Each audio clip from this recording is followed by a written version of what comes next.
For 3 years, Naomi wrote love letters to the man she lost, until one drifts into the hands of a grieving stranger. But behind his gentle words lies a secret that could bury their fragile connection for good. Before we get into the story, comment below where in the world you are watching from today. Zaraya Cole's hands shook as she balanced the heavy tray of champagne flutes. The crystal glasses clinked together, threatening to spill their golden contents onto the polished marble floor of the Cross Mansion. "Easy there," her cousin Marcus whispered as he passed by with his own tray of hors d'oeuvres. "Just another hour and we're done." Zaraya nodded, forcing a smile. She shouldn't be here. This wasn't her world. All these people in designer clothes talking about vacation homes and stock portfolios. She was a graphic designer from Brooklyn who spent her days creating logos for small businesses and her nights worrying about her mother's medical bills. "I can't believe I let you talk me into this," she muttered when Marcus circled back to her. "I don't belong here." "They're paying triple the normal rate, and you said you needed the money," Marcus reminded her. "Besides, nobody's even looking at us. We're just furniture to these people." He was right.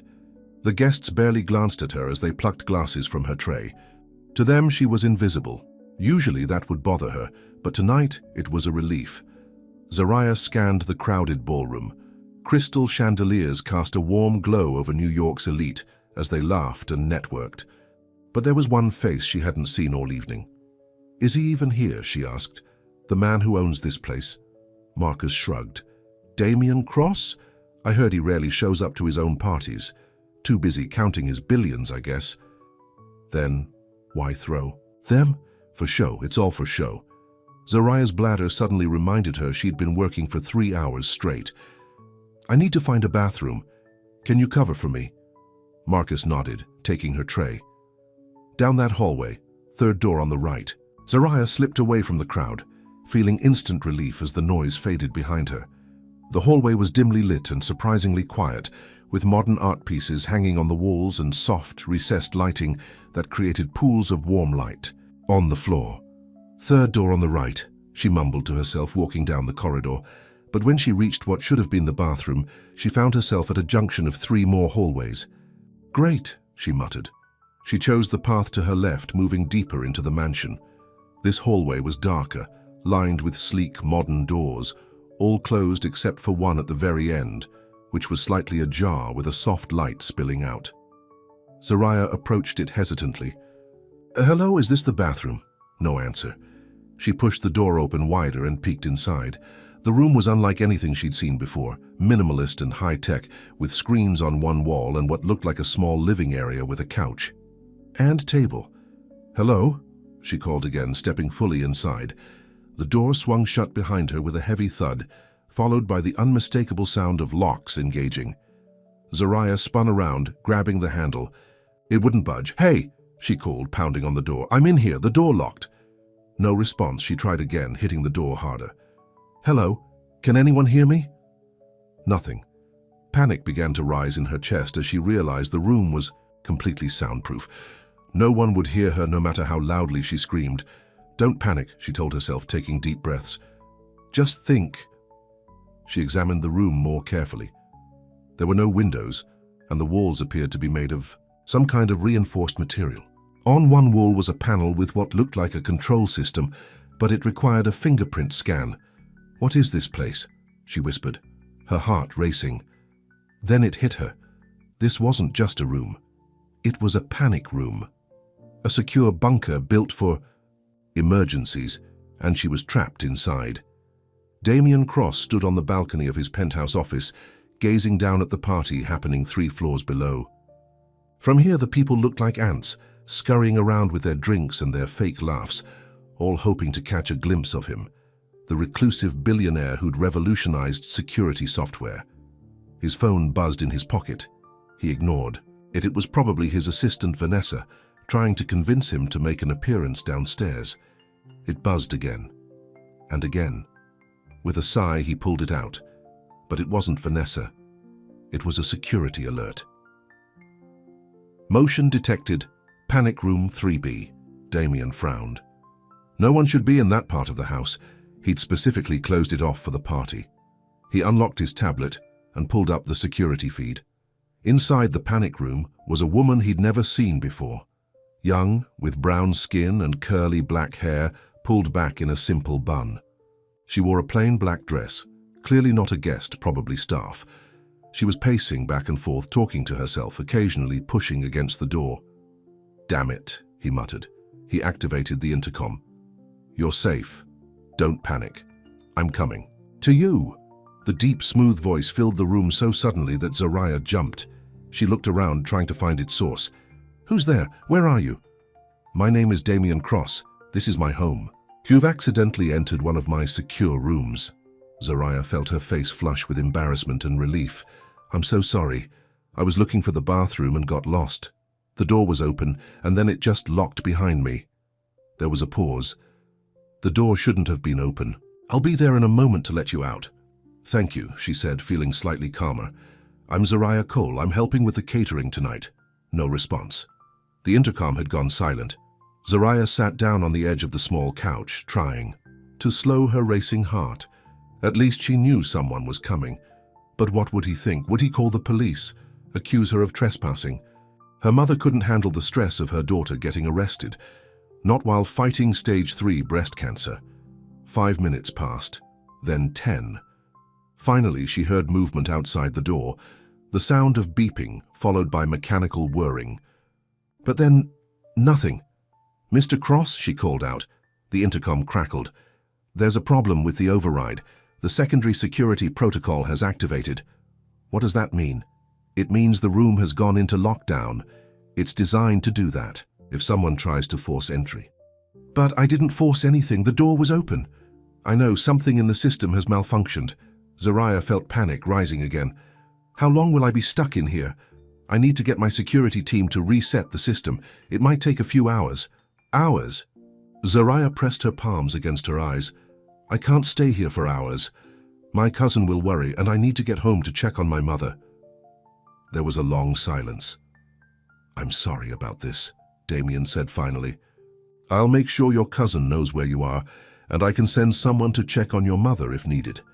"No, it's not." Zariah stopped. How could she explain that her mother needed her medication at exactly 10 p.m. and that she'd been counting on tonight's pay to buy groceries for the week?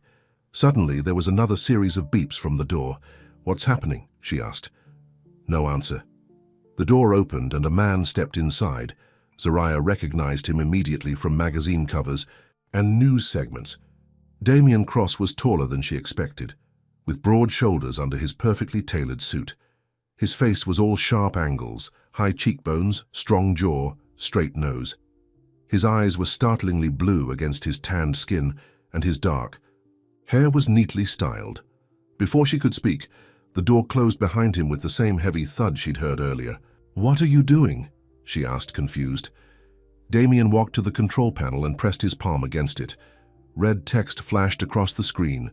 "System error. Manual override failed." "I thought I could reset it from inside," he said, his voice tight with frustration. "But it's not working." Zariah stared at him, realization dawning. Are we both locked in here now?" He turned to face her, his expression grim. "Yes, Ms. Cole. It appears we are." "You locked yourself in here?" Zariah couldn't believe what she was hearing. "Why would you do that?" Damien loosened his tie. "I designed this system myself. I thought I could override it from the inside panel." He glanced at his watch. "My security team will notice I'm missing soon. They'll figure out where we are." "And how long will that take?" "A few hours, at most." Zariah sank back onto the couch, burying her face in her hands. "This can't be happening." Damien stood awkwardly in the center of the room, looking unsure of what to do. Finally, he removed his suit jacket and hung it over a chair. "Can I get you something to drink? There's water and some snacks in the cabinet." Zariah looked up at him in disbelief. "You're offering me snacks? Like this is some kind of sleepover?" His expression hardened. "I'm trying to make the best of an unfortunate situation, Ms. Cole." "Zariah," she corrected automatically. "And I'm sorry, but this is more than unfortunate for me. I need to get home to my mother. She's sick and she needs her medication." Something in Damien's face softened. "I understand. Let me help." He pulled out his phone and dialed a number. "Vanessa, I need you to do something for me." He glanced at Zariah. "What's your address?" Zariah hesitated, then gave it to him. "Send someone to that address immediately. Tell them to identify themselves as a friend of Zariah's. There's an older woman there who needs medication at 10 p.m. He paused, listening. "Yes, I'm aware there's a party happening. This is more important." Another pause. "No, I won't be down. Handle it." He hung up and turned to Zariah. "Someone will be there within the hour to help your mother." Zariah didn't know what to say. "Thank you." Damien nodded, then moved to a small refrigerator built into the wall. He took out 2 bottles of water and offered one to her. "So," he said, sitting in a chair across from her, "how did you end up in here?" Zariah took the water. "I told you I was looking for the bathroom. My cousin Marcus is with the catering company. He needed extra help and I needed the money." She took a sip. "I got lost, saw the door open and thought it might be the bathroom. The door shouldn't have been open," Damien said again, frowning, "and the lock shouldn't have malfunctioned." "Well, it did," Zariah said, "and now we're both stuck." She looked around the room. "So this is your panic room? Do billionaires have a lot to panic about?" A hint of a smile touched his lips. "More than you'd think." They fell into an uncomfortable silence. Zariah fidgeted with her water bottle, acutely aware of how out of place she was. Meanwhile, Damien sat perfectly still, his face unreadable. "Why do you throw these parties if you don't even attend them?" she asked suddenly. Damien looked surprised by the question. "Business, networking, it's expected." "Expected by who?" He shrugged. "The board, the investors, the public." "So you hide up here while everyone down there pretends to be your friend?" His eyes narrowed. "You're very direct, Ms. Cole." "Zariah," she reminded him. "And yes, I am. Life's too short not to be." "Is that why you were talking to yourself in here before I arrived?" Zariah felt her cheeks warm. "You were watching me?" "Security cameras," he said, gesturing to a small lens in the corner. "Standard in a panic room." "Great," she muttered. "So you saw me freaking out." "I saw someone trying to stay calm in a stressful situation," he corrected. "It was admirable." Zariah studied him, trying to figure out if he was mocking her, but his expression seemed genuine. "This isn't how I planned to spend my evening," she said with a sigh. "Nor I," Damien agreed. "But perhaps we can make the best of it." He leaned forward slightly. "Tell me about your mother." Zariah was caught off guard by the personal question. "She has breast cancer, stage 3. She's been fighting it for 8 months now." "I'm sorry to hear that. The treatments are expensive, even with insurance. That's why I took this job tonight." She gave a humorless laugh. "Ironic, right? I came here for money, and now I'm locked in a room with one of the richest men in the country." Damien didn't laugh. "Life has a strange way of bringing people together." Their eyes met, and for a moment Zariah felt something shift in the air between them. Then his phone buzzed, breaking the moment. He checked it, his face darkening. "It's going to be longer than I thought." "How much longer?" "The system requires a complete reboot. It won't be until morning." Zariah's stomach dropped. "Morning? I can't stay here all night." "I'm afraid we don't have a choice." Damien stood up and walked to a cabinet, opening it to reveal bedding and pillows. "At least it's comfortable. There's a bathroom through that door and plenty of food." Zariah watched him in disbelief as he calmly began preparing the couch as a makeshift bed. "How are you so calm about this?" she demanded. Damien paused, looking at her. "Panicking won't open the door any faster. But don't you have somewhere to be? People waiting for you?" A shadow passed over his face. "No, Ms. Cole, I don't." For the first time, Zariah saw something beyond the cool, controlled exterior, a glimpse of something that looked almost like loneliness. "It's Zariah," she said softly, "and I guess we have all night to get it right." Damien's serious expression softened just slightly. "I guess we do." "Zariah, I've written part 1 of the story following your guidelines. The narrative establishes Zariah's financial struggles and her mother's illness, how she accidentally gets trapped in Damien's panic room, Damien's decision to enter the room and their subsequent entrapment together. The beginning of their interaction in this confined space, the contrast between their worlds and personalities. I've kept the language simple and direct, focusing on the characters' actions and emotions, rather than complex descriptions. The narrative follows a linear timeline and establishes the foundation for their relationship to develop in subsequent parts. The night stretched on in the panic room. Zariah sat on one end of the couch while Damien worked on his phone, occasionally, making quiet calls to his security team. The room was surprisingly comfortable, with soft lighting that could be adjusted and a temperature control system that kept it perfectly cool. "Your cousin knows you're safe," Damien said, putting his phone down. "I had my assistant explain the situation."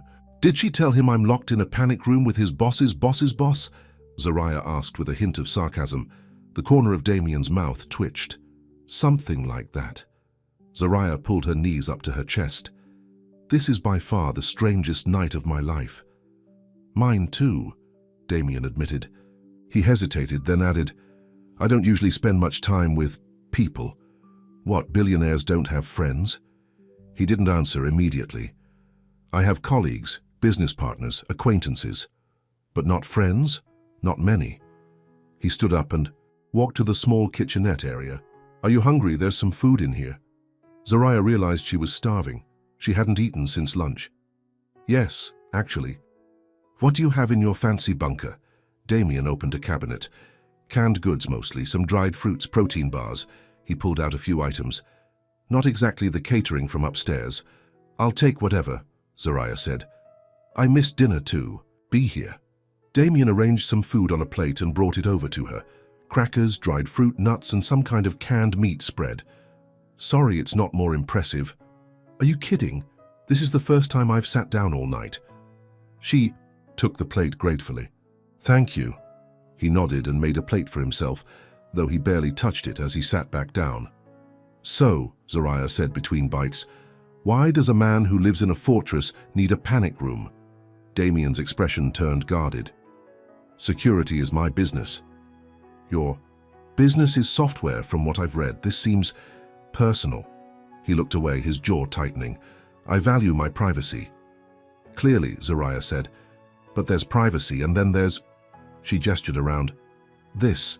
Damien was quiet for so long that Zariah thought he wasn't going to answer. When he finally spoke, his voice was lower, more controlled. "When I was 19, our family home was broken into. My parents were killed." The words were flat, emotionless. "I was away at college. My sister was the only one home. She hid in a closet for 3 hours while they ransacked the house." Zariah felt her heart drop. "I'm so sorry." "The police said it was a robbery gone wrong. Just bad luck." His eyes were distant. "But I don't believe in bad luck. I believe in preparation in control." "So you built this?" "I built many things," he said. "My first security software patent was filed 6 months after their funeral. I designed this house myself. Every lock, every camera, every safe room. To keep people out," Zariah said softly. Damien looked at her, his blue eyes intense. "To keep safe what matters." The weight of his words hung in the air between them. Zariah put her plate down, suddenly understanding the man sitting across from her a little better. "My dad died when I was 15, she said. "Car accident, drunk driver." Damien's expression softened slightly. "I'm sorry. After that, it was just me and Mom. She worked 2 jobs to put me through school. Now it's my turn to take care of her." Zariah smiled sadly. "We don't have panic rooms or security systems. We just have each other." "That's more than many people have," Damien said quietly. They fell silent again, but the tension in the room had changed. It wasn't awkward anymore, but thoughtful, as if they were both seeing each other more clearly. "What time is it?" Zariah asked after a while. Damien checked his watch. "Almost midnight." "My feet are killing me. I've been standing since 4 o'clock. She slipped off her practical black flats and rubbed her soles. "You should rest," Damien said. "Take the couch, I'll use the chair." "I can't take your couch, it's your panic room." "Please," he insisted. "I rarely sleep anyway." Zariah was too tired to argue. "Wake me if anything changes with the door?" "Of course." She stretched out on the couch, using one of the pillows he'd taken from the cabinet. Damien dimmed the lights and moved to the chair across the room. his face illuminated by the glow of his phone. Despite her exhaustion, Zoraya found it hard to fall asleep with him sitting there. "Do you really not sleep?" she asked.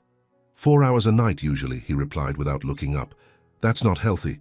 Neither is working 2 jobs while going to school, I imagine." Zoraya propped herself up on her elbow. "How did you know I was in school?" Now he looked up. "Your bag. Before they brought it in, I saw a student ID card for Brooklyn Community College. Graphic design," she said. "Part-time. You're an artist?" "I try to be. Mostly I do freelance work for small businesses, logos, websites, that kind of thing." Damien nodded. "My sister is artistic. She paints. Is she the one who was there when—" "Yes." His voice became tight again. "She lives in Europe now, as far from here as possible. You stayed, though." "I had work to do." Zoraya studied him in the dim light. For someone so wealthy and powerful, he seemed hollow somehow, like a man who had built an empire but forgotten why. "Do you like what you do?" she asked. The question seemed to surprise him. "Like it? Your work, does it make you happy?" Damien considered this. "It's successful. It's important." "That's not what I asked." He frowned slightly. "Happiness is a luxury not everyone can afford." "Ms. Cole." "Zoraya," she corrected automatically. "And that's the saddest thing I've ever heard a billionaire say."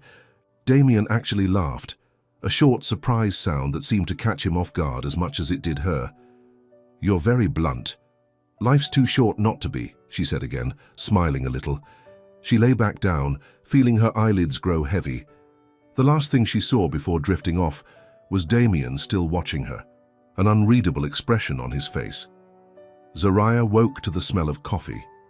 She opened her eyes to find Damien standing by the kitchenette, pouring hot water into 2 mugs. "You have coffee in here?" she asked groggily, sitting up. "Instant," he said apologetically. "But it's better than nothing." Zoraya checked her watch. 6:30 a.m. "Any news on the door?" "They're working on it. Should be soon." He brought her a mug. "Black okay. There's no milk." "Black is fine." She took it gratefully, the warmth seeping into her hands. "Thank you." Damien looked different this morning. His hair was slightly mussed and he'd rolled up his sleeves and unbuttoned his collar. Without his suit jacket and tie, he looked almost normal. "Did you sleep at all?" she asked. "A little." He sat down with his own coffee. "You talk in your sleep." Zoraya felt her face heat up. "I do not. What did I say?" "Something about colors not being right." "And your mother's name? Sarah?" "Sarah," she corrected. "Without the H." He nodded. "Someone from my staff checked on her last night. Said she took her medication and was resting comfortably." Relief washed over Zoraya. "Thank you for doing that. It was the least I could do after locking you in here." "Technically, I locked myself in. You just joined the party." A smile tugged at his lips. "First time my security system has ever backfired quite like this. First time for everything." Zoraya sipped her coffee, grimacing at the bitter taste. "Even bad coffee. I'll make a note to stock better coffee in all future panic rooms, along with milk and sugar. Of course." They shared a small smile, and Zoraya felt something warm spread through her chest that had nothing to do with the coffee. The moment was interrupted by Damien's phone buzzing. He checked it, his expression brightening. "They've reset the system. The door should unlock in about 15 minutes. "Oh." Zoraya was surprised at the twinge of disappointment she felt. "That's good." "Yes." Damien put his phone down. "You can get back to your life. And you to yours." An awkward silence fell between them. "What will you tell people?" Zoraya asked. "About why you disappeared from your own party?" Damien shrugged. "The truth, that there was a security malfunction. Will you mention me?" He studied her face. "Do you want me to?" Zoraya thought about it. "No, I don't think so. I'd rather not be in the tabloids as the cater waiter who got trapped with Damien Cross. Then no one will know you were here. Thank you." She hesitated, then added, "For everything. Checking on my mom, not having me arrested for trespassing." "You didn't trespass," he said firmly. and I should be thanking you. For what? For making an unfortunate situation less unfortunate. It wasn't exactly a compliment, but coming from him, it felt like one. A beeping sound from the control panel interrupted them. Damien stood and walked over to it, pressing his palm against the scanner. This time the screen flashed green. "It's ready," he said. Zariah stood, suddenly aware of her rumpled dress and messy hair. "I must look a mess." "You look fine," Damien said, then quickly added, "The staff entrance is down the east corridor. I can have someone show you out that way if you prefer, to avoid questions." "Yes, that would be good." Zariah gathered her few belongings. Damien pressed a button, and the heavy door slid open with a hiss. Standing outside was a tall woman in a crisp suit, her hair pulled back, in a tight bun. "Mr. Cross," she said, her eyes flickering briefly to Zariah. "Everything is prepared as requested." "Thank you, Vanessa." Damien turned to Zariah. "My assistant will show you out." Zariah nodded, suddenly feeling the weight of reality returning. The night in the panic room already felt like a strange dream. "Goodbye, Mr. Cross," she said formally. "Goodbye, Ms. Cole."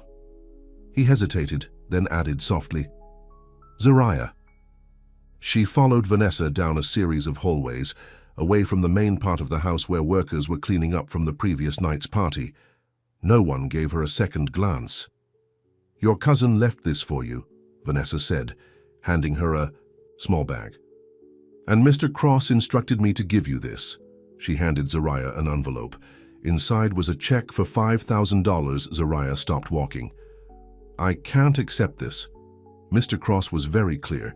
He said it was compensation for your inconvenience. "It wasn't his fault. I can't take his money." Vanessa's professional demeanor cracked slightly.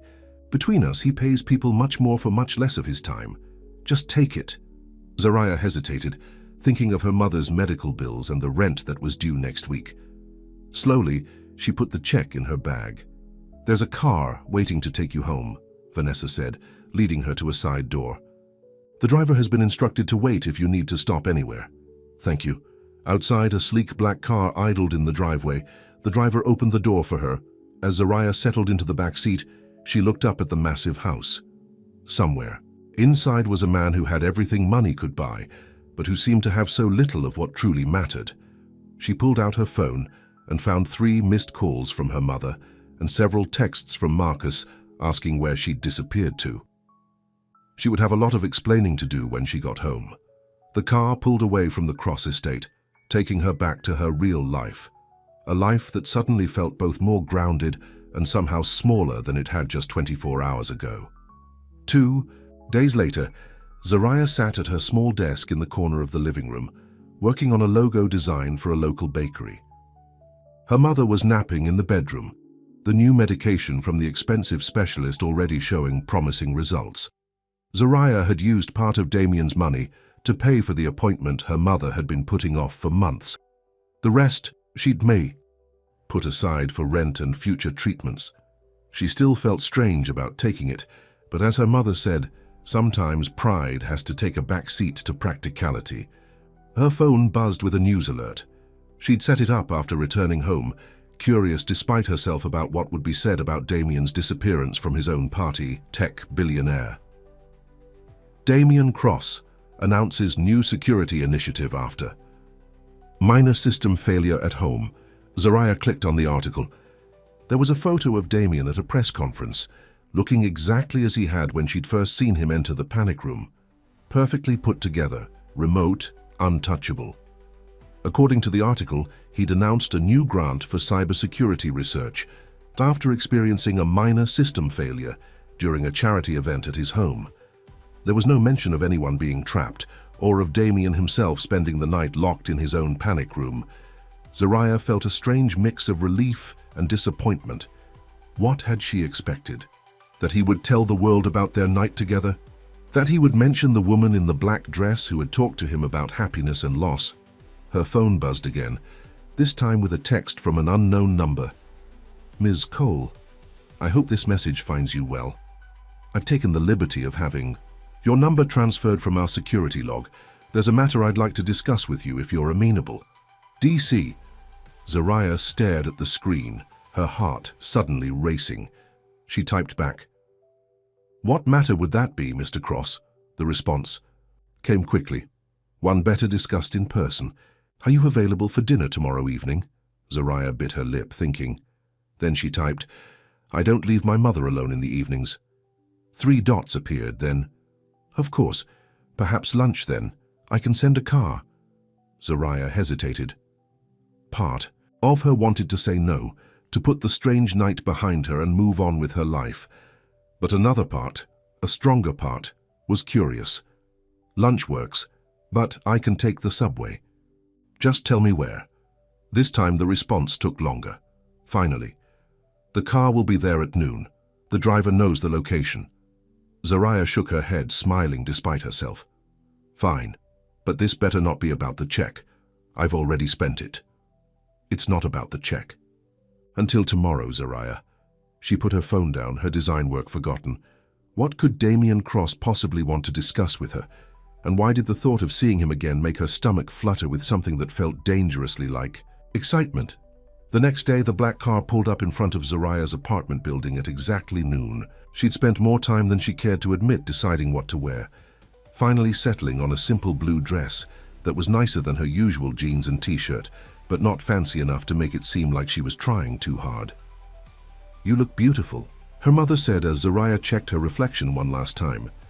"It's just lunch, Mom," Sarah Cole smiled knowingly, "with a billionaire who locked himself in a room with you all night." "When you say it like that, it sounds weird." "Life is weird, honey." Sarah adjusted her daughter's collar. "Just be yourself. If he wanted to have lunch with someone fancy, he has plenty of options." Zariah hugged her mother carefully, mindful of how fragile she still was. "I'll be back in a couple of hours. Call if you need anything. Go have fun. I've got my shows to watch and pills to take." Sarah shooed her toward the door. "And don't you dare rush back on my account." The driver opened the car door as Zariah approached. "Good afternoon, Ms. Cole." "Hi," she said, feeling awkward as she slid into the back seat. "Where are we going?" "Mr. Cross has reserved the rooftop at 70 Blue." Zariah's eyes widened. 70 Blue was one of the most exclusive restaurants in the city, famous for its stunning views and months-long waiting list. The drive took them into Manhattan, through busy streets and past towering skyscrapers. Finally, they pulled up in front of a sleek building with a discreet entrance and a single blue door. "Mr. Cross is already waiting upstairs," the driver said, opening her door. "The elevator will take you directly to the rooftop." Zariah thanked him and walked into the building, feeling increasingly out of place. A host greeted her immediately. "Ms. Cole, this way, please." He led her to a private elevator at the back of the lobby. Inside, there was only one button. The host pressed it and stepped back. "Enjoy your lunch," he said as the doors closed. The elevator rose swiftly and silently. When the doors opened again, Zariah stepped out onto a rooftop garden that took her breath away. Lush plants surrounded elegant tables, with the city skyline spreading out in every direction. And standing at the far end, looking out over the view, was Damien Cross. He turned as she approached, and for just a moment his composed expression softened into something that looked almost like pleasure. "Zariah," he said, "thank you for coming." She took a deep breath and stepped forward into whatever this unexpected lunch might bring. "I've written part 2 of the story, continuing the development of Zariah and Damien's relationship. In this section, they spend the night locked in the panic room, gradually opening up to each other. We learn about Damien's tragic past that explains his obsession with security. Zariah shares her own struggles with her mother's illness. They're finally released in the morning, and Damien gives Zariah money as compensation. 2 days later, Damien contacts Zariah and invites her to lunch. The part ends with Zariah arriving at an exclusive restaurant to meet him. The narrative maintains the straightforward style you requested, focusing on the characters' emotional development and the growing connection between them. I've kept the language simple and direct while building tension for their next encounter. Zariah approached the table where Damien stood waiting. The rooftop was completely empty except for them. No other diners, no visible staff. "Did you rent out the entire restaurant?" she asked, unable to keep the surprise from her voice. "Just the rooftop," Damien replied, pulling out a chair for her. "I thought you might prefer privacy." Most people just ask for a corner table, Zariah said as she sat down. A hint of a smile crossed his face. I'm not most people, clearly. She looked around at the stunning garden setting, with Manhattan spread out below them. This is beautiful. Damien took his seat across from her. He was dressed more casually than she'd seen him before, dark slacks and a light blue button-down. Shirt with no tie. He still looked impeccable, but somehow more approachable. How is your mother? He asked. Better, actually. I used some of your money to take her to a specialist we couldn't afford before. They adjusted her medication, and she's responding well. Zariah met his eyes directly. Thank you for that. It made a real difference. Damien nodded, looking pleased. I'm glad to hear it. A waiter appeared silently at their table, carrying 2 glasses of water and a bottle of wine. I took the liberty of ordering a selection of dishes, Damien said. I hope you don't mind. The chef here is exceptional. That's fine, Zariah said, though she couldn't help adding, do you always make decisions for other people? Often, he admitted. It's efficient, but not very considerate. Damien paused, then nodded slowly. You're right. What would you like to drink? Wine? Something else? Water is fine for now, Zariah said, surprised by his concession. The waiter poured water into her glass and then disappeared as quietly as he'd arrived. So, Zariah said after a moment, what's this matter you wanted to discuss? Damien seemed uncharacteristically hesitant. I have a proposition for you. A proposition? Zariah raised an eyebrow. That sounds ominous. A business proposition, he clarified quickly. I've been looking at your work. My work, your website, your online portfolio. He pulled out a tablet from a case beside his chair and placed it on the table. Your designs are good. Very good, actually. Zariah felt a mixture of flattery and unease. You researched me. I did. He didn't sound apologetic. I like to know who I'm dealing with. And what exactly are we dealing with, Mr. Cross? Damien, he corrected. And I'd like to hire you. The waiter returned with a tray of small, artfully arranged appetizers. He set them down and left without a word. Zariah stared at Damien. Hire me for what? Cross Security is launching a new consumer division. Home security systems, personal data protection, that sort of thing. We need a complete rebranding.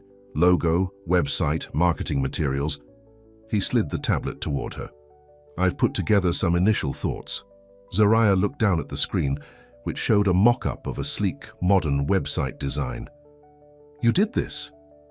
I have some design skills. Nothing like yours, but enough to convey the concept. Zariah scrolled through the images, impressed despite herself.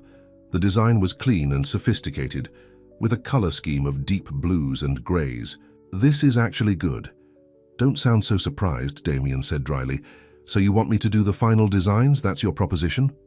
Yes, full creative control, with final approval from me. The fee would be substantial. How substantial? Damien named a figure that made Zariah nearly choke on her water. That's a lot of money. It's the market rate for a complete corporate rebranding, he said evenly. I don't underpay for quality work.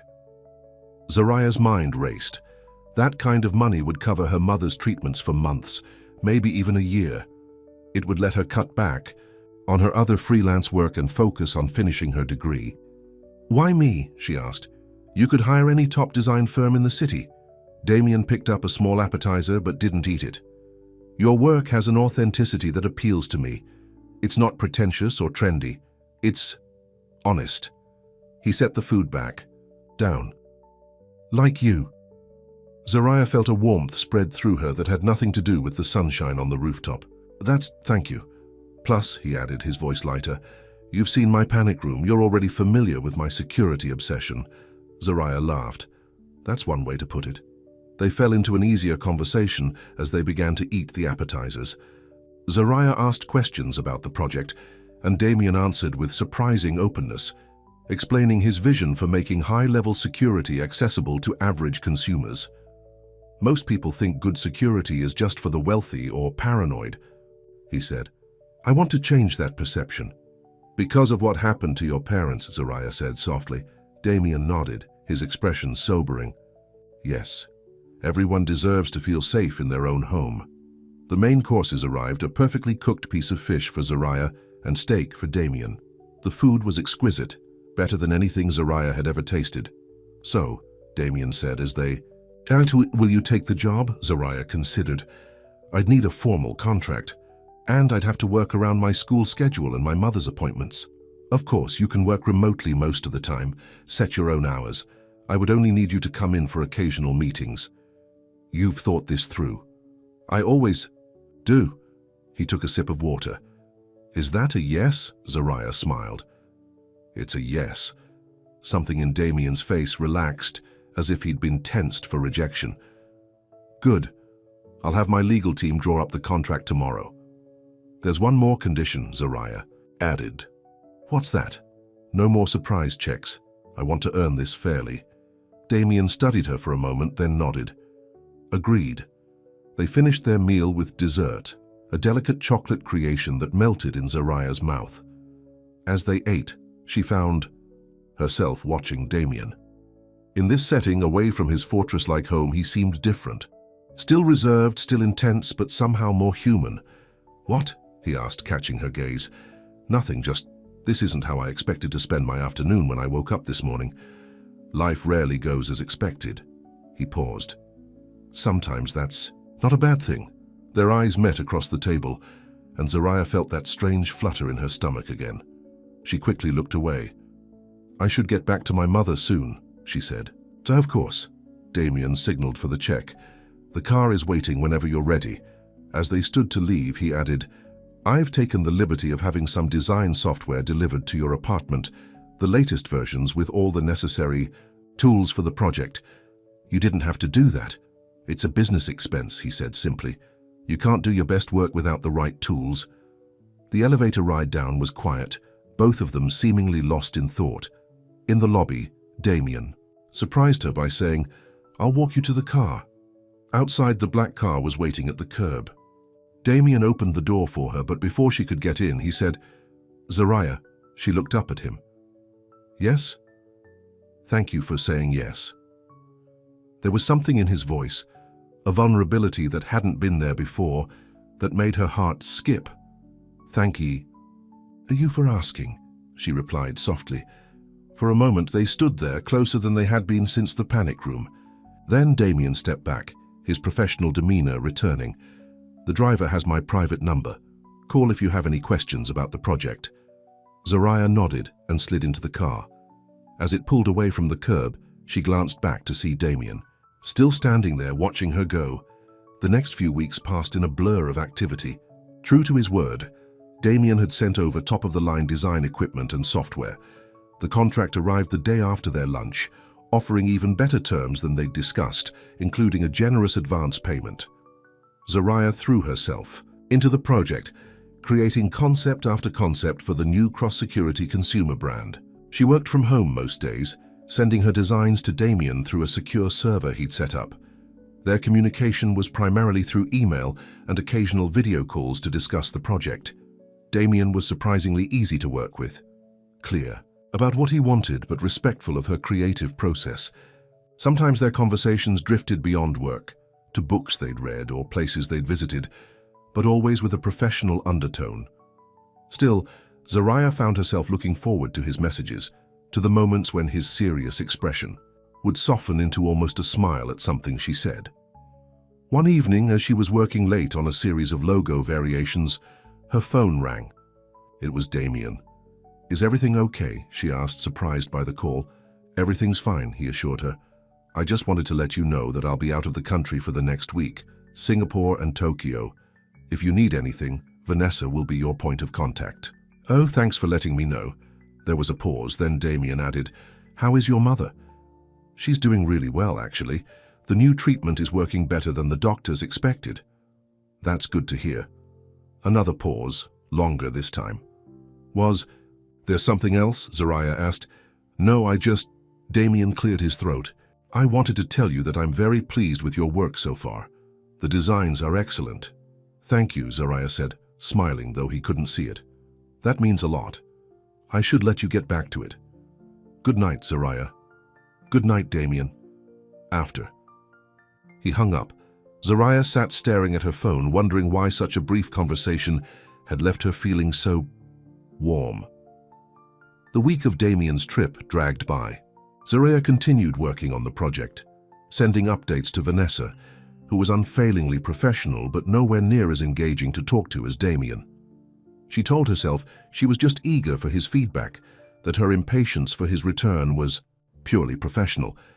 But when her phone chimed with a message from him on the day of his return, back in New York, "Can you come to the office tomorrow to review the final designs?" She couldn't deny the rush of excitement she felt. The next day, Zaraya dressed more carefully than usual in a simple but elegant navy dress and the one pair of designer shoes she owned, a splurge from her first big freelance check. Her mother noticed as she was leaving. "You look nice," Sarah said with a knowing smile. "Meeting with the boss?" "It's a big presentation," Zaraya replied, avoiding her mother's eyes. "I want to look professional." Sarah didn't sound convinced. "Give Mr. Tall, Dark and Wealthy my regards." "Mom!"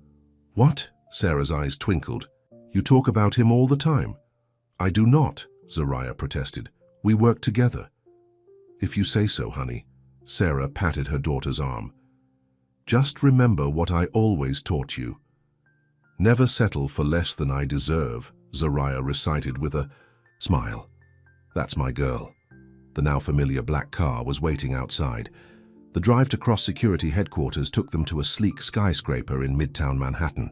Zaraya had never been to Damien's office before, and she found herself growing nervous as the elevator climbed to the top floor. The doors opened onto a minimalist reception area with the current Cross Security logo displayed on the wall, a simple blue shield that Zaraya was hoping to replace with something more dynamic. "Ms. Cole," Vanessa greeted her, rising from behind a sleek desk. "Mr. Cross is expecting you. This way, please." She led Zaraya down a corridor lined with glass-walled offices. People looked up as they passed, their curious gazes following her. Clearly, it wasn't every day that Damien Cross invited a young designer to his personal office. Vanessa stopped at a set of double doors at the end of the hall. She knocked once, then opened them. "Ms. Cole is here, Mr. Cross." "Thank you, Vanessa. Send her in." Damien's office was exactly what Zaraya had expected. Spacious, modern, and impeccably organized. 3 walls were glass, offering a spectacular view of the city. Damien stood by a large conference table, reviewing something on a tablet. He looked up as she entered, and for just a moment his professional mask slipped. Something that looked almost like pleasure flashed across his face before he composed himself again. "Zaraya, thank you for coming." He gestured to the table. "I've set everything up for your presentation." Zaraya walked over, setting down her portfolio case. "How was your trip?" "Productive." He moved to stand beside her, close enough that she could smell his cologne, something subtle and expensive. "Singapore is always interesting. I've never been outside the country," Zaraya admitted. "Barely been outside New York." Damien looked at her with genuine surprise.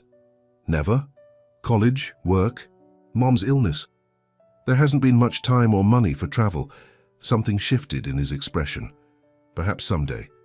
Before Zaraya could respond, the door opened and several people filed in, executives from various departments according to the introductions Damien made. They took seats around the table, all watching Zaraya with evaluating eyes. "Ms. Cole has been working on the rebranding for our consumer division," Damien explained. "I've asked you all here to review her final concepts." Zaraya felt a flicker of panic. She hadn't realized she would be presenting to a room full of executives. She'd prepared to show her work just to Damien. As if sensing her nervousness, Damien caught her eye and gave her a small, encouraging nod. Somehow, that simple gesture steadied her. Taking a deep breath, Zaraya opened her portfolio and began her presentation. She explained her design process, the thinking behind each concept, how the new branding would appeal to everyday consumers while maintaining the company's reputation for excellence. The executives asked questions, some easy, some challenging, but with each answer, Zaraya grew more confident. This was her work, her passion, and she knew it inside and out. When she unveiled the final logo design, a stylized door that doubled as a shield, with a keyhole that formed the letter C, there was a moment of silence followed by murmurs of approval. "It's perfect," said one woman who had been introduced as the marketing director.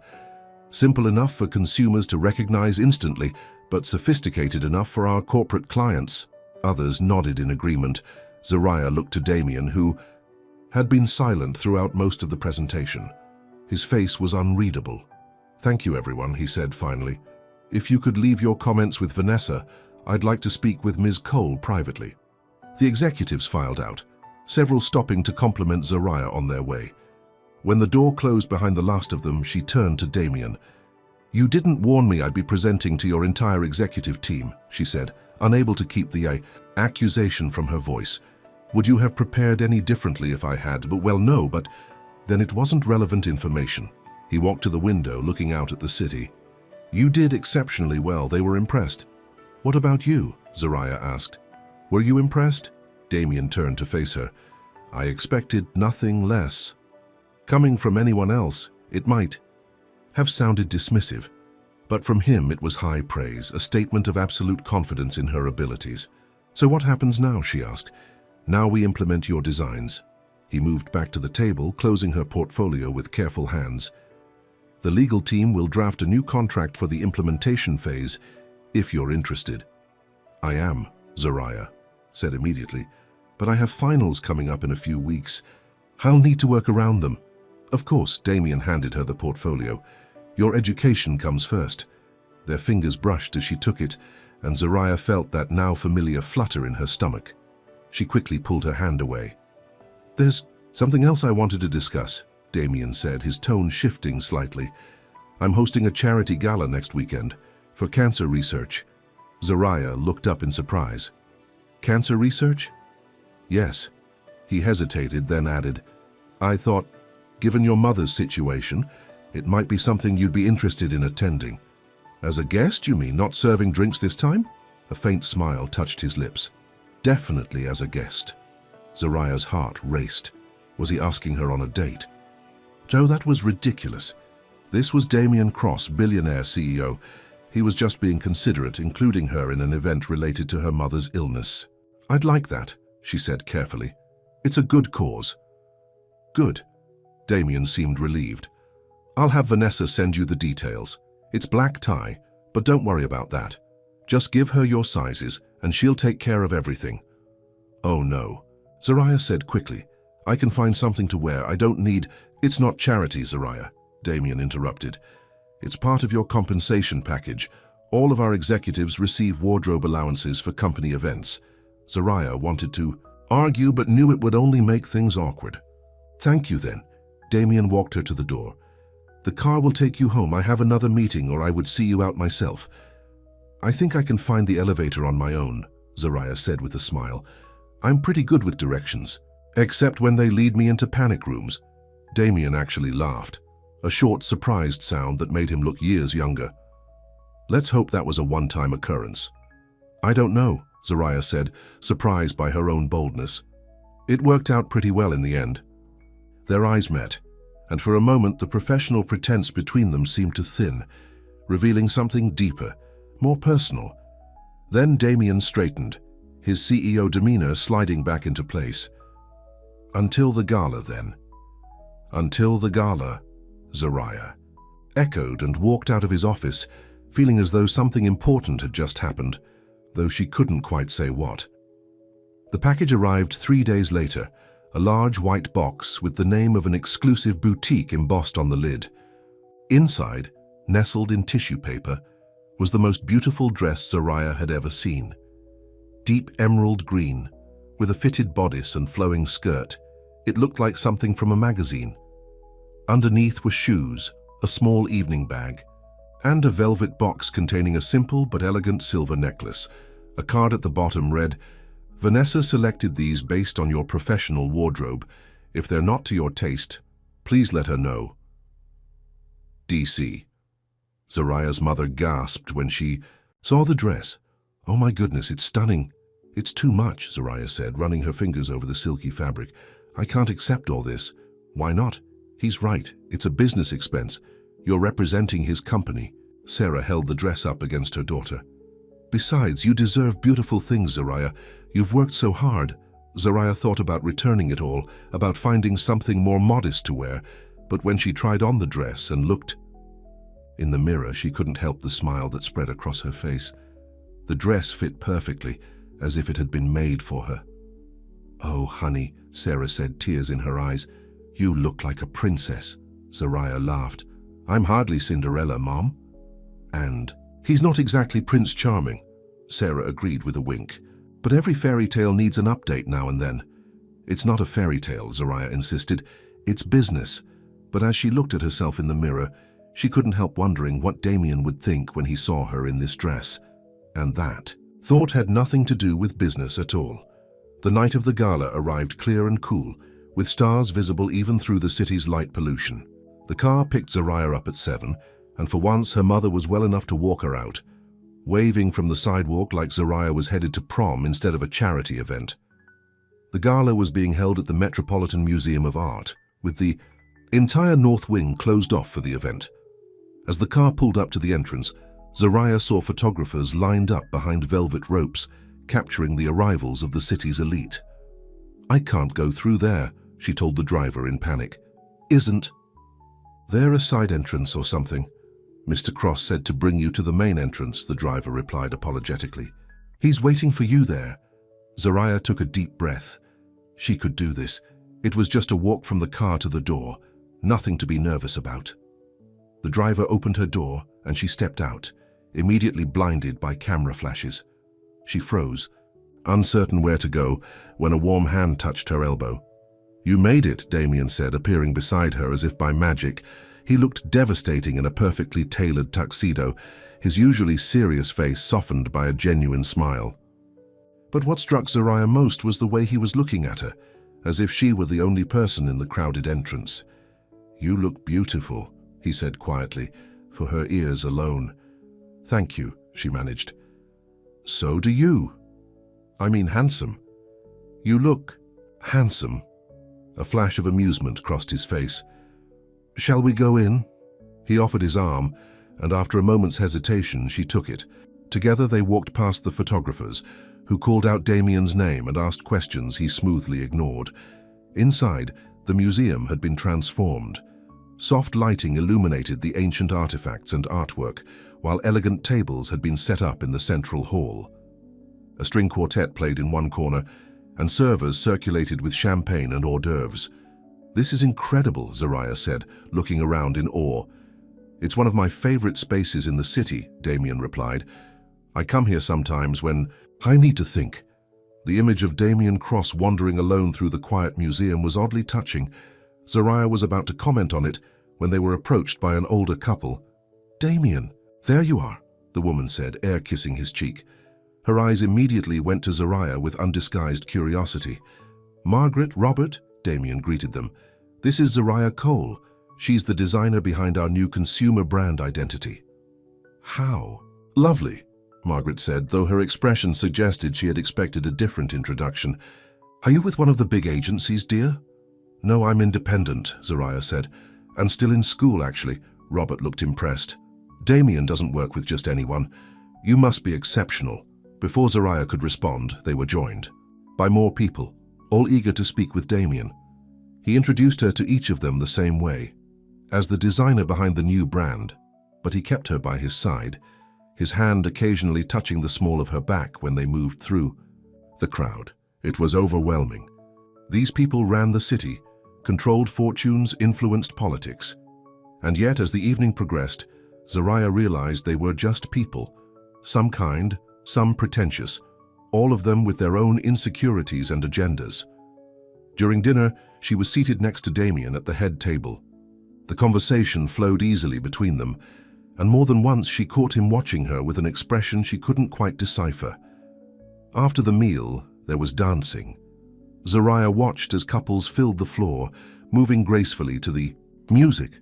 "Would you like to dance?" Damien asked unexpectedly. Zariah looked at him in surprise. "I didn't think you were the dancing type." "There's a lot you don't know about me," he said, standing and offering his hand. She took it, allowing him to lead her onto the dance floor. His hand was warm at her waist, his touch light but secure as they moved to the music. "I haven't danced since my cousin's wedding 3 years ago," Zariah admitted. "I'm probably terrible." "You're doing fine," Damien assured her. "Just follow my lead."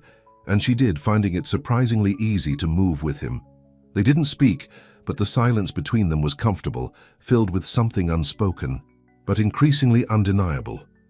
As the song ended, Damien's phone buzzed in his pocket. He reluctantly pulled away to check it, his expression immediately shifting to concern. "What is it?" Zariah asked. "Security alert at the house," he said distractedly. "Probably nothing, but I need to check." He looked at her apologetically. "I'm sorry, I have to step out for a moment." "Of course," Zariah said. "Go ahead." Damien hesitated, then touched her arm briefly. "I'll be right back. Don't disappear on me." He strode away, already dialing a number on his phone. Zariah made her way back to their table, feeling oddly bereft without him beside her. She was sipping her water when a woman in a striking red dress approached. She was beautiful in a cold, perfect way, with platinum blonde hair and sharp features. "So you're Damien's new project," she said without preamble, taking Damien's empty seat. "Excuse me," Zariah said, startled. "I'm Victoria Pierce." The woman said it as if Zariah should recognize the name. "Damien and I have known each other for years." "Oh," Zariah said, unsure how to respond. "It's nice to meet you." Victoria's smile didn't reach her eyes. "He does this, you know, finds someone different, takes them under his wing, makes them feel special." Zariah felt a chill run through her. "I don't know what you're talking about. Don't you?" Victoria leaned closer. "The designer he hired from the waitstaff? It's all over the gossip columns. How you spent the night locked in his panic room." Zariah's blood ran cold. "That's not... How did you... Please. In our circle, nothing stays secret for long." Victoria took a sip of Zariah's champagne. "I just thought you should know that you're not the first charity case he's taken on. He has a soft spot for helping the less fortunate." Zariah's cheeks burned with humiliation and anger. "I'm not a charity case, I'm his employee." "For now," Victoria agreed with a cold smile, "until the novelty wears off, or until he realizes that someone like you could never really fit into his world." Before Zariah could respond, Victoria stood. "Enjoy the rest of your evening. I'm sure it will make a lovely memory for you to look back on when you're back to serving drinks at parties like this." She walked away, leaving Zariah sitting alone, her earlier happiness shattered. She looked around the opulent room, at the wealthy, powerful people laughing and dancing, and suddenly felt like an imposter. In her borrowed dress, was Victoria right? Was she just Damien's latest project? Someone he'd found amusing because she was so different from his usual circle? The thought made her stomach twist. When Damien returned a few minutes later, his face relaxed when he saw her still waiting. "False alarm," he said. "Just a system glitch." He must have noticed her expression because his smile faded. "What's wrong?" "Nothing," Zariah said, forcing a smile. "Just tired, I guess." Damien studied her face. "Something happened while I was gone. What was it?" "It's nothing, really." She stood up. "Actually, I think I should go. It's getting late. And I have a paper due Monday." "Zariah." Damien caught her hand. "Talk to me, please." The genuine concern in his voice almost broke her resolve. But Victoria's words echoed in her mind. "I just don't belong here," she said quietly, pulling her hand away. "This isn't my world, Damien, and I think we both know that." Confusion and hurt flashed across his face.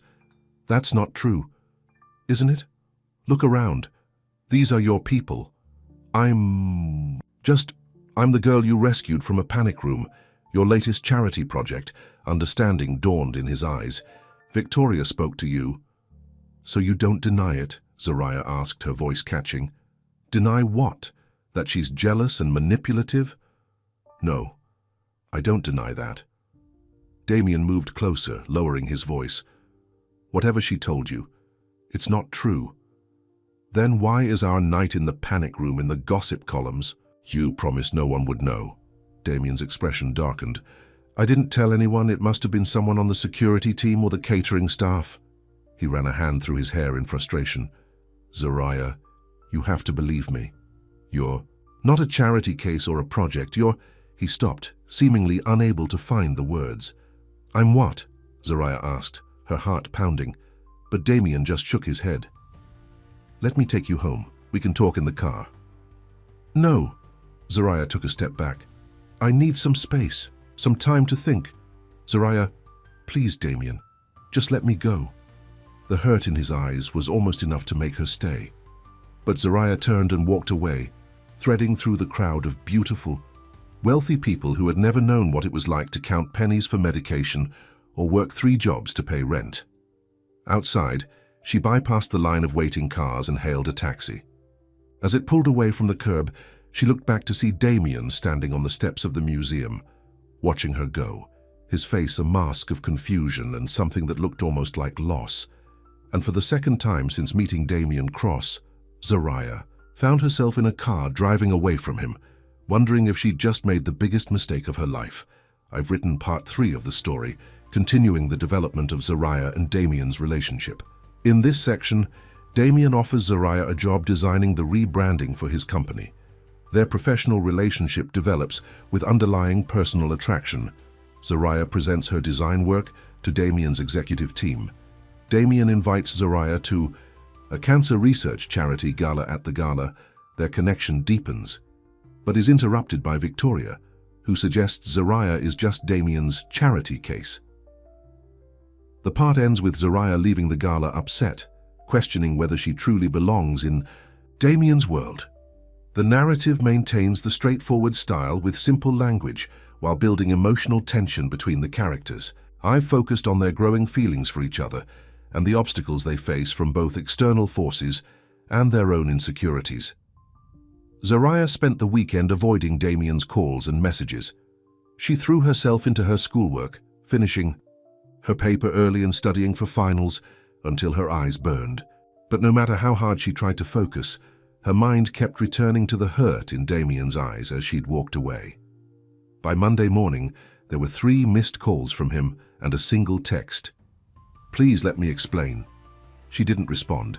Instead, she sent a professional email to Vanessa, attaching the final design files and thanking her for the opportunity to work with Cross Security. She ended by saying she wouldn't be continuing with the implementation phase due to school commitments. It was the coward's way out, and Zariah knew it. But the thought of facing Damien again, of hearing him confirm that yes, she had been a novelty, a momentary distraction from his real life, was too painful to bear. Her mother watched her with worried eyes as she moved around their small apartment like a ghost. Are you going to tell me what happened? Sarah asked on Sunday night, as they sat together watching TV. Nothing happened, Zariah said, staring at the screen without seeing it. I just realized some things don't work out, no matter how much you might want them to. Sarah took her daughter's hand. Is this about Damien? Zariah looked at her in surprise. How did you... I'm your mother. I notice things. Sarah squeezed her hand. Like how your eyes light up when you talk about him, or how you've been checking your phone every 5 minutes since you came home from that gala. Zariah sighed. It's complicated. Love usually is. It's not love, Zariah said quickly. I don't know what it is. But it doesn't matter. We're too different. His world and mine, they don't mix. Sarah gave her a knowing look. Is that what you think or what someone told you to think? Zariah remembered Victoria's cold smile, her cutting words. A little of both, I guess. Well, I didn't raise you to let other people decide what you can and can't have. Sarah tapped Zariah's knee gently. If he matters to you, at least hear what he has to say. Zariah nodded, but still didn't pick up her phone. What was the point? Even if Victoria was wrong, even if Damien did care for her in some way, what future could they possibly have? He lived in a world of mansions and private jets. She lived in a 2-bedroom apartment in Brooklyn with medical bills piling up. Some gaps were too wide to bridge. On Tuesday morning, Zariah was rushing to class when her phone rang. It wasn't Damien, but her mother. Mom? Is everything okay? Everything's fine, honey, but there's someone here to see you. Zariah frowned. Who? Damien Cross. He's sitting in our living room right now. Zariah nearly dropped her phone. What? Why is he? How did he? He said he tried calling, but you wouldn't answer. Sarah's voice held a hint of amusement. He's very persistent. I'm on my way to class. I can't. He says he'll wait. Sarah lowered her voice. Honey, the man looks miserable. Whatever happened between you two, I think you should come home and talk to him. Zariah closed her eyes, torn between the urge to run away and the growing realization that she couldn't avoid this conversation forever. Tell him I'll be there in 30 minutes. She turned around and headed back toward the subway, her heart pounding with each step. What could Damien possibly want to say that he had to come to her apartment to say it? When she arrived home, she paused outside the door, gathering her courage. Then she took a deep breath and walked in. Damien was sitting on their old couch looking ridiculously out of place in his expensive suit. He stood when she entered, his face lighting up before uncertainty took over. Zariah, he said, her name, sounding like both a greeting and a question. I'll give you two some privacy, Sarah said, heading for her bedroom. She squeezed Zariah's arm as she passed. Remember what I said? When the bedroom door closed, Zariah turned to Damien. What are you doing here? You wouldn't answer my calls. He took a step toward her, then stopped as if afraid of pushing too far. I had to see you. Why? I sent the files. The project is done. This isn't about the project. Damien ran a hand through his hair, a gesture Zariah had come to recognize. As a sign of frustration, it's about what happened at the gala, about what Victoria said to you. It doesn't matter what she said. It does if it made you run away. He moved closer, his eyes searching her face. Zariah, whatever she told you, it wasn't true, wasn't it? Zariah crossed her arms, protecting herself. She said it's all over the gossip columns, about us being locked in together, about you hiring me after. I never spoke to the press, Damien said firmly. Someone leaked the story, yes, but I've been trying to shut it down. That's what the security alert was about that night. My team traced the leak to one of the guards who was on duty that night. He's been fired. That doesn't change the fact that people are talking, that they think I'm... She couldn't finish the sentence. I don't care what people think, Damien said, his voice rising slightly. I've never cared what people think. If I did, I wouldn't have built walls around myself for years. I wouldn't have hidden in my own home during parties. Until you found someone new and interesting to rescue, Zariah said bitterly. Someone different from your usual crowd. Damien's expression hardened. Is that what you think? That you were some kind of novelty act for me? What else am I supposed to think? You're Damien Cross. You could have anyone, work with anyone. Why me? Because you saw me, he said simply. Not the billionaire, not the CEO. Me, the man who built rooms to hide in, who throws parties he doesn't attend, who had everything money could buy and nothing that actually mattered. Zariah felt her defenses weakening at the raw honesty in his voice. That night in the panic room, he continued, when you asked if I was happy, no one had asked me that in years, maybe ever. And you looked at me like you actually cared about the answer. I did care, Zariah admitted softly. Damien took another step toward her. I hired you because you're talented, because your work is exceptional. But I kept finding reasons to talk to you, to see you, because when I'm with you, I feel real. Like maybe I don't have to hide anymore. Zariah's heart was pounding so hard, she was sure he could hear it. Damien, let me finish, he said, his voice gentle but determined. Victoria Pierce is my ex. We dated briefly 3 years ago. It was convenient. Same social circle, families knew each other, but there was nothing real about it. She's been trying to get back together ever since, and she saw you as a threat. A threat? Zariah couldn't keep the disbelief from her voice. Me? Yes, you. Damien was standing right in front of her now. Because she saw what I've been trying not to admit to myself, that I'm falling for you, Zariah, that I have been since the moment you stood in my panic room and asked me if I was happy. Zariah felt like the ground was shifting beneath her feet. You can't be serious. I've never been more serious about anything in my life. He reached out, hesitantly taking her hand. I know we come from different worlds, I know it's complicated, but I also know that when you left that gala, you took something with you. Something I don't think I can live without anymore. Zariah looked down at their joined hands.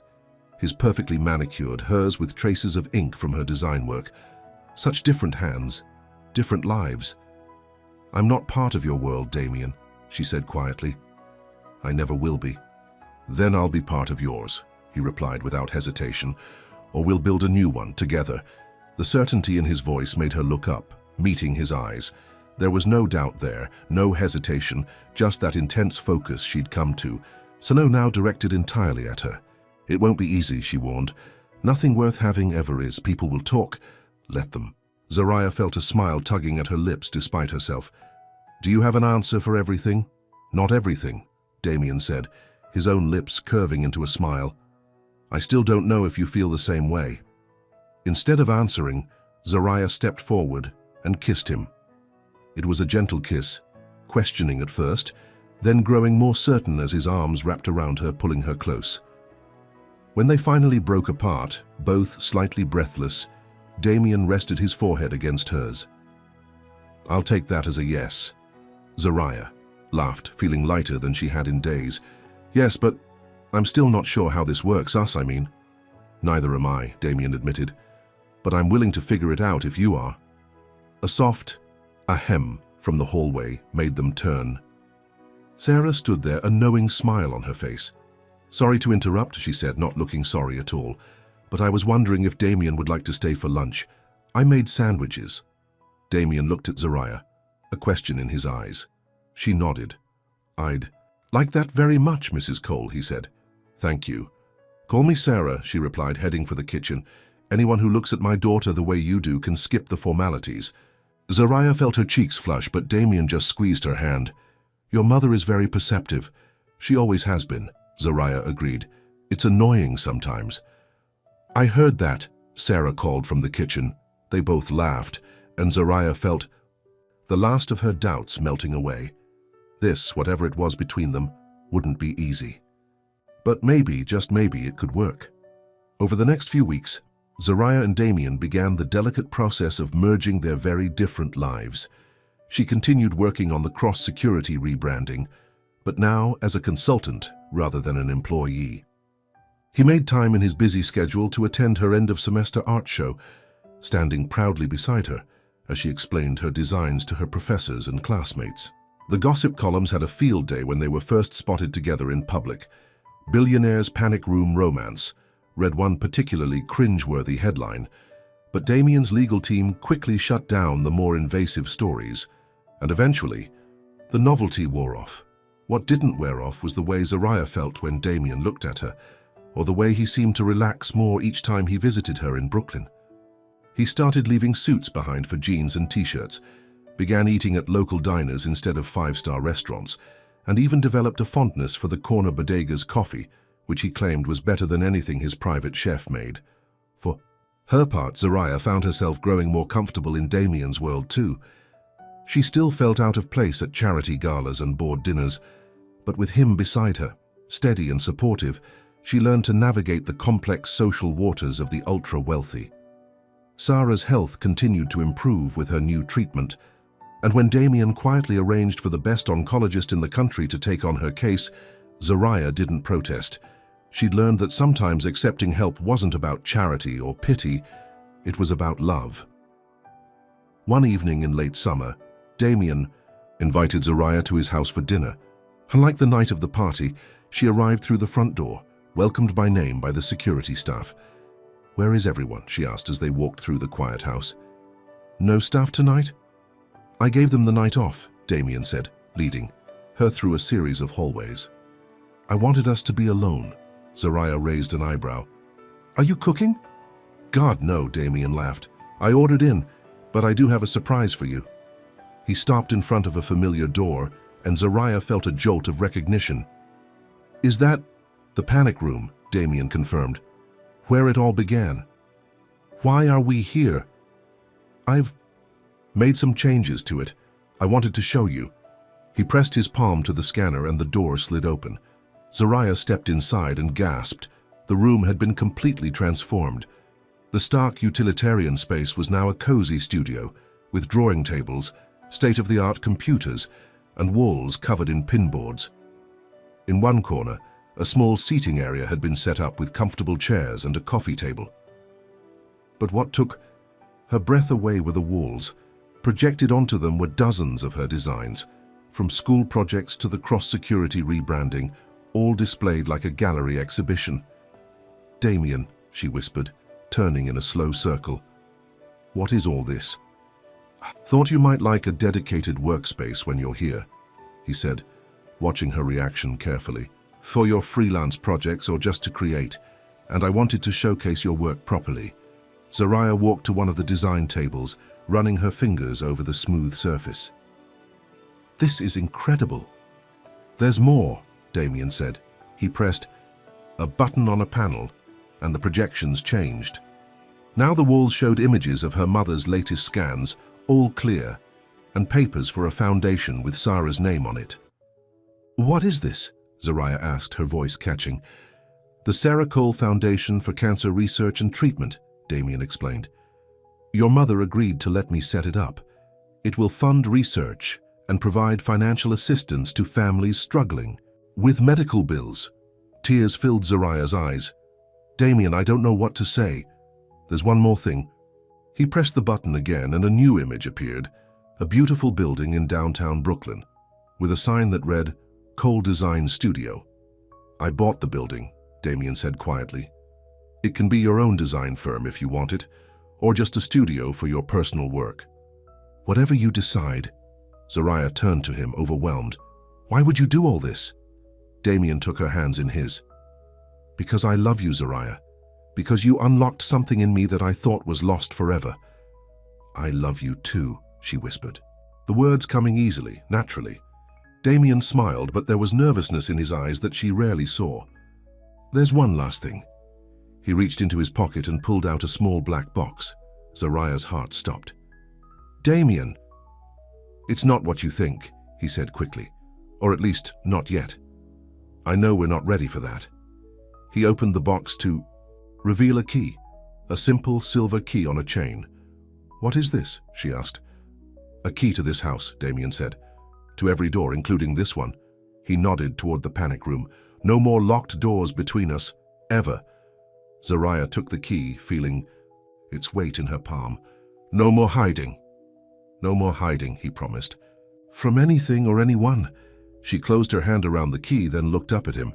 "What if I want to lock the door sometimes?" Damien looked puzzled. "Why would you want to do that?" Zaraya stepped closer, wrapping her arms around his neck. "Privacy has its advantages." Understanding dawned in his eyes, followed by a spark of heat. "In that case," he murmured, his lips close to hers, "I think we could make an exception." She laughed, feeling happier than she'd ever thought possible. "I think I'm ready to be locked in with you again, Damien Cross." "This time," he said, smiling. As he reached for the control panel, "I'm only locking the door if you say yes."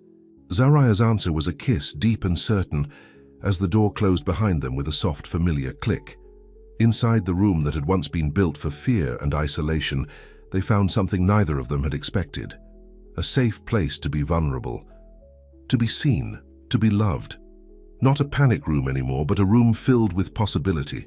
And as Damien held her close, Zaraya knew that sometimes the wrong turns led to exactly the right places, and that sometimes being trapped was the first step toward being truly free.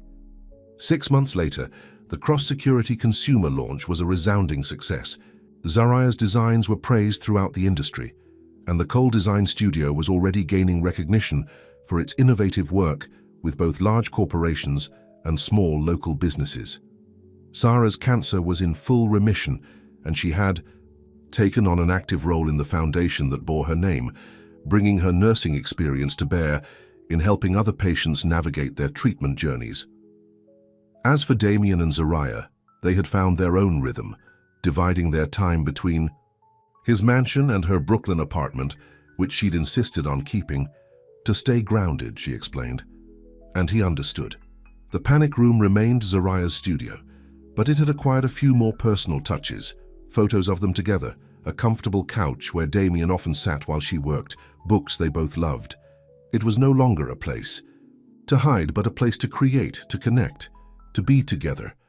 And if sometimes they locked the door behind them, well, that was their business. One evening, as they sat together on the rooftop garden Damien had built atop the mansion, Zoraya's influence again, bringing open air and growing things to his fortress, she looked over at him and asked, "Are you happy?"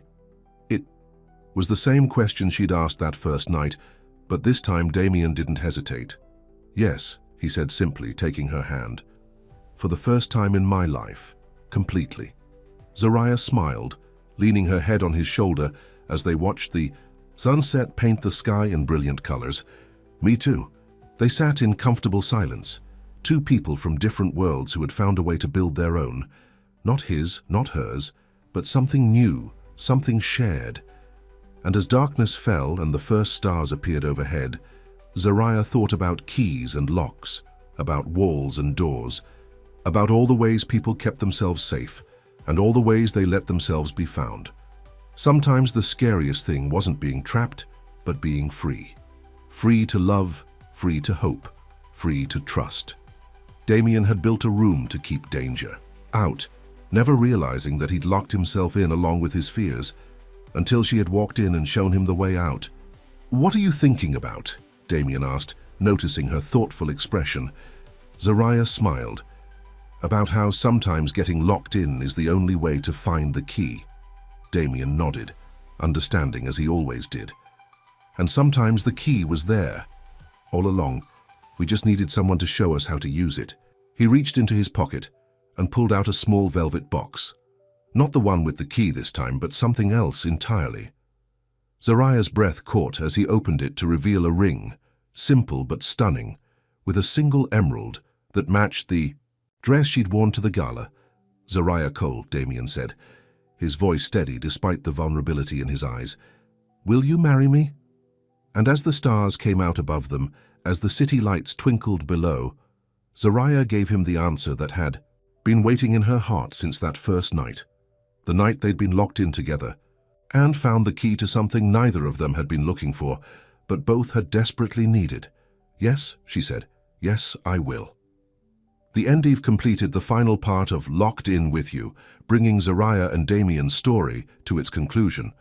In Part 4, Zoraya avoids Damien after the gala incident.